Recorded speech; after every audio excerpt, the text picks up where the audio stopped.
Assalomu alaykum qadrli do'stlar. Bugun biz YouTube kanalimiz orqali kartoshkaga amofos solish sirini ko'rsatmoqchimiz. Xo'p, amofos dori O'zbekistonniki, o'zimizning O'zbekistonniki. Tabiatni injiqligi tufayli qor yog'ib qo'ydi. Shu qorda amofosni solishga qaror qildik va o'zimiz uchun o'lchov belgilab oldik. Mana ko'rishlaring mumkin. Paqir yordamida paqirga chizib oldik va mana shuni bitta agatga solmoqchimiz.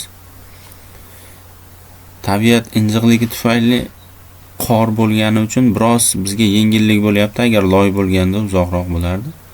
O'sha aynan kartoshka ekiladigan markazni topib olib, maxsus idish bakalashka yordamida dori solishni amalga oshirmoqdamiz.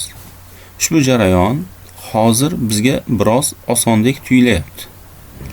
Agar loy qor yo'q payt bo'lganda bu ish qiyin. Mana o'sha maxsus bakalashkani ko'rishlaring mumkin.